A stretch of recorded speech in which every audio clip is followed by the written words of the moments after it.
प्रिय विद्यार्थियों, आप सभी का हमारे इस YouTube channel star study centre में एक बार फिर से स्वागत है।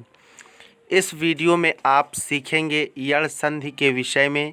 यण संधि किसे कहते हैं, यण संधि की परिभाषा क्या है, यण संधि का नियम क्या है आदि के विषय में जानते हैं हम। आइए और यण संधि के कुछ उदाहरणों से आपको हम समझाने की चेष्टा करेंगे।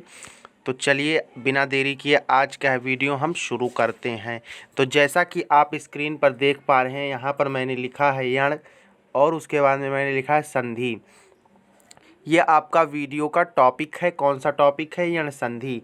तो सबसे पहले इसका सूत्र देख लेते हैं। क्या देख लेते हैं? सूत्र देख लेते हैं।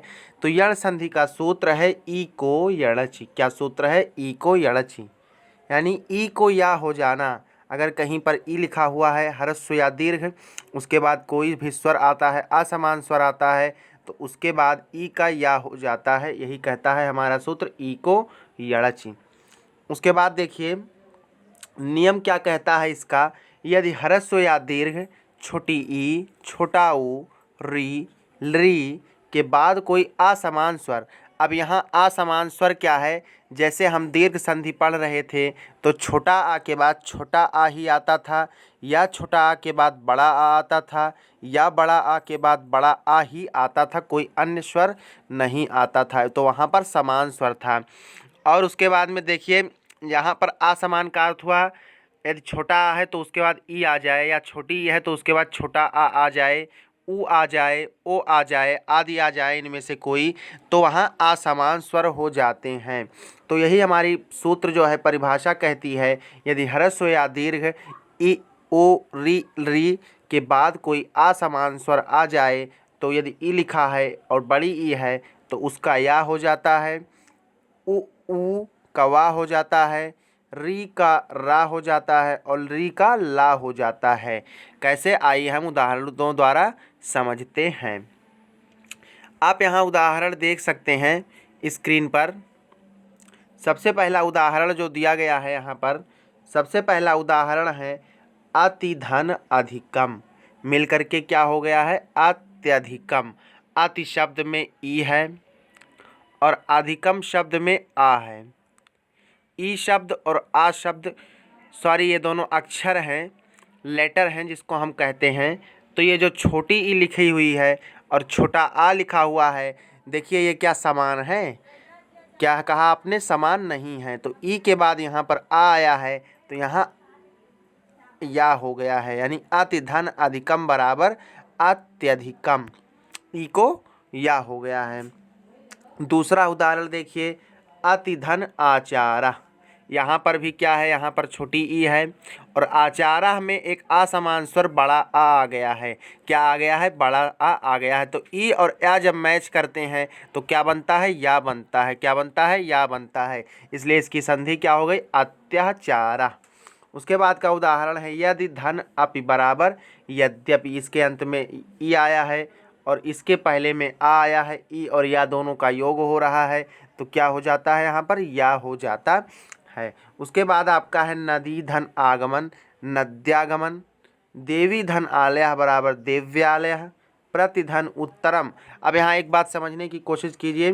प्रतिधन उत्तरम, यहाँ पर स्वर भिन्न भिन्न है। प्रति में छोटी ई है और उत्तरम में आपका छोटा ऊ है। तो ई और ऊ मिलकर के मैंने बताया था वाह हो जाता है। ई और ऊ आता है तो वाह हो जाता है। इसलिए यहाँ पर प्रति धन उत्तरम बराबर प्रत्युत्तरम हो गया है। नेक्स्ट उदाहरण आपका है उपरि धन उक्तम बराबर हो गया उपरयुक्तम। उसके बाद में प्रति धन एकम बराबर प्रत्येकम। ये तो ई का या आपने होना देखा ही है। फिर उसके बाद में नेक्स्ट उदाहरण सुधी धन उपास्या बराबर शुद्ध्युपास्या। सुधी में आपका बड़ी ई है, यहाँ पर दीर्घ है, बड़ी ई। उपास्या में क्या है? छोटा ऊ है। तो बड़ी ई और छोटा ऊ मैच करेंगे दोनों तो क्या हो जाएगा? वाह हो जाएगा। यानी ह्रस्व या दीर्घ आए उसके बाद कोई असमान स्वर आए तो ई और बड़ी ई का या, ऊ और बड़ू ऊ का वा, उसके बाद में री का रा और ली का ला हो जाता है। आगे के उदाहरण में आप भली भांति समझेंगे। उसके बाद में दिया है मधु धन अरि बराबर मध्वरी। वधु धन आगमनम बराबर वध्वागमनम। यहाँ पे बड़ा ऊ था, क्या था? बड़ा उ था। और आगमनम में क्या है, बड़ा आ है, तो बड़ा उ मिलेगा और बड़ा आ मिलेगा तो क्या हो जाएगा, वाह हो जाएगा। क्या हो जाएगा, वाह हो जाएगा। इसके बाद देखिए, सुधन आगतम बराबर स्वागतम, अनुधन एषणम बराबर अन्वेषणम, यहाँ पे छोटा ऊ है।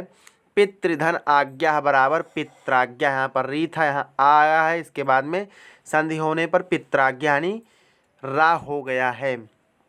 धातृधन अंशः बराबर धात्रांशः, मातृधन आज्ञा बराबर मात्राज्ञा, पितृधन आकृति बराबर पित्राकृति, लृधन आकृति बराबर लाकृति ही हो गया है। यानी जो लृ शब्द था, लृ अक्षर था, उसके बाद में आ स्वर का मेल होने पर क्या हो गया है संधि, इको यड़च के अनुसार हम देखते हैं तो लृधन आकृति बराबर लाकृति, यानी लृ और बड़ा आ मिल करके ला हो गए हैं।